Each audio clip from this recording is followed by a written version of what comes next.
Hey, what's going on, everyone? Matthew from therighttrader.com back today with another daily crypto update. We're currently seeing a little bit more of a sideways price action as we're getting ready to make the next step higher. So basically putting in just a little bit of consolidation and moving a little bit more sideways before we can take that next step towards the upside. So we're a little bit mixed today across the crypto markets. With that being said, we do have some pretty big movers. Neo is up a lot. And EOS and Cardano have made some huge breakouts over the past 2 days, so I will be covering those as well as per usual in our normal technical analysis schedule. And with that being said, make sure to follow me on Twitter for live cryptocurrency market updates, and also check out my premium content for monthly cryptocurrency buying opportunities. I have a link to that in the description of this video, and I released new buying opportunities recently. So let's get started with the Bitcoin technical analysis. I'm going to zoom in just a bit here so you get a better view of what's happening. The indicators are falling a bit lower now as we're moving a little bit more sideways and we're starting to consolidate, especially on the Bitcoin chart here. We have a pretty clear consolidation range between $9,000 and $10,000. So as you can see, we're currently right here towards the middle of this range consolidating, and that's probably going to last a little bit longer, probably a few more days here for Bitcoin. And then as soon as we start to see, the price starting to go back towards $10,000 and maybe test that $10,000 level once or twice, then we can hopefully expect a move above $10,000. Let's take a look at Ethereum next and go ahead and update you on that as well. So Ethereum came up on that $700 resistance level. We already struggled with that once. It's not looking like we're going to get back above that level this time around, and we're probably just going to move back towards the uptrend line, get a bounce off that. Basically, kind of bounce up and down here. Just a few more days. We're coming towards the end of the formation either way, and then we'll probably break above $700. That'll allow us to move closer to that $800 mark. $764 is our next important resistance level after that, and once we're able to get back above that, we have a pretty big gap where we can pretty quickly move up towards $900. Indicators, once again, losing a bit of strength, but we can hope for a bounce here, especially, MACD, maybe a bounce on or towards that orange line. So that's what we can expect as we move forward and we get that move that signals that we're ready to exit the sideways price action. So as you can see, Litecoin has actually been moving pretty sideways for several days now, and we're currently right on top of the uptrend line. So if we move below this uptrend line, we'll probably see a little bit longer of a consolidation. If we're able to remain in this channel and wedge that's moving towards the upside between these two red trend lines, then we can probably trade higher. So as for the indicators, once again, slowing down here, flattening out, but we're still not negative, so we should be able to get a bounce. Let's go ahead and take a look at Nano next. And Nano is currently above 80,000 Satoshis, so it was able to get a move above that resistance level again, and we have attempted that several times here over the past week or so.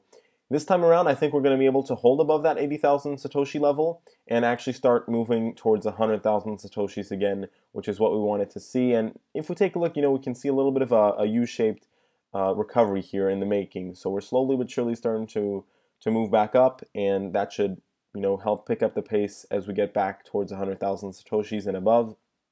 So I actually think Nano is looking pretty good right now, and finally, got that move above 80,000 Satoshis after several attempts. So usually it holds, and this is going to be the breakout that's going to allow us to start moving higher again.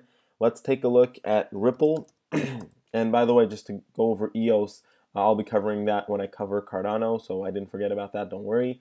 Let's go ahead and take a look at Ripple next. So Ripple right now, relatively flat. We're back above 84 cents, which is good. Important support level there. And once again, a lot of flattening out on the indicators. We're not negative though, so can definitely still expect a bounce. With that being said, we're kind of right on this red uptrend line, maybe slightly below it. So at this point, could see a little bit longer of a consolidation here.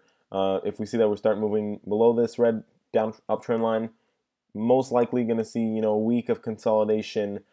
If we're lucky, if the market is strong enough, we can maybe slowly but surely move higher. But even then, it'd probably be a little bit more sideways than if we hadn't moved below this red uptrend line. But you need to take breathers. You need to get some consolidation phases in to allow for these moves higher, right? You can't just always go up in a straight line. let's take a look at our next cryptocurrency, which is going to be Stellar Lumens. Sorry, Neo is next. I keep on forgetting Neo. I'm not going to do this again. So let's take a look at Neo here. Neo, as you can see, very big bounce candlestick on that $75 mark, and that pushes up all the way to $85, which is our next resistance level. So we're struggling a bit with that right now. We have a lot of resistance there because we have our previous uptrend line that's in line. So we'll see. You know, it'll be surprising if we get back above $85 just yet.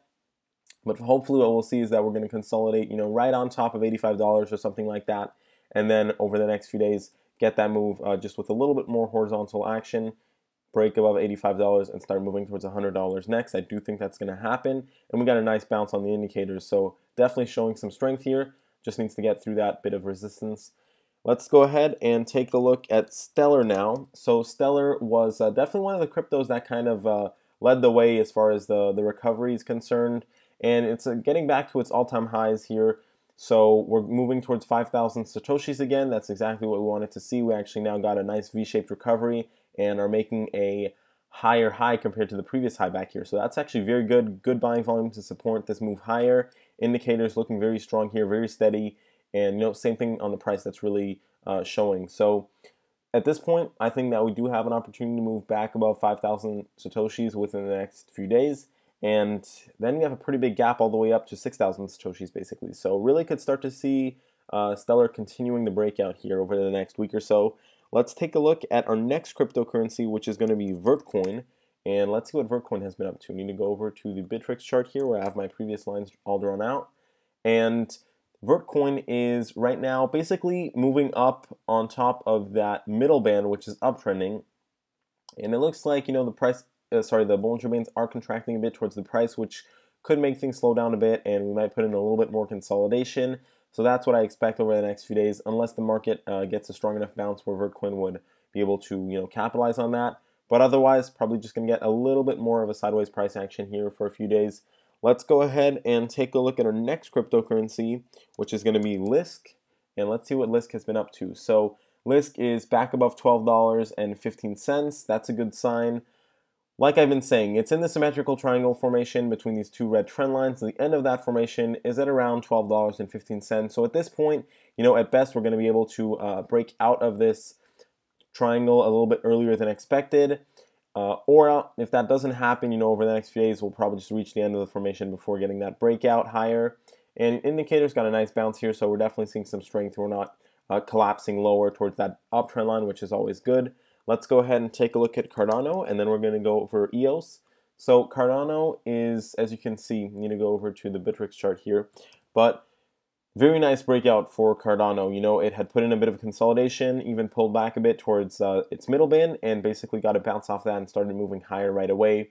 So got a breakout off the previous high at 3,500 Satoshis, and now we already made our way back to 4,000 Satoshis. Tested that level once. Probably going to reattempt that, you know, a second time. We'll see if that goes through, but got a nice bounce off that orange line on the MACD. Always a good sign, very bullish signal. We're back above the 70 line on the RSI.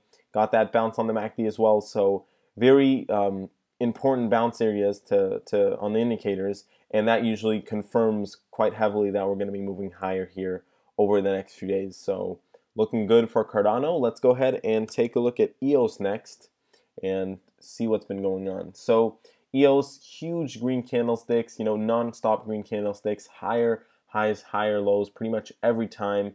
And it is a little bit of an overextended move. With that being said, you know, we did get a blue sky breakout, which means that we were making, you know, new all-time highs. So we were able to sustain the high buying volume.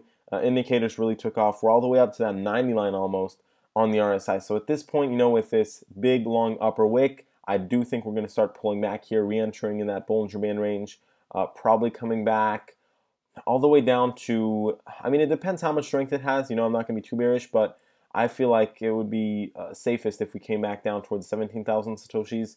So definitely expecting a bit of a pullback here, but it's not to bag on EOS. You know, it's definitely showing a lot of strength, and you have to respect that. It's just that when we get these, you know, it's just a balance, right? When we get these big moves higher like we had over here, you need those pullbacks to set things back into place.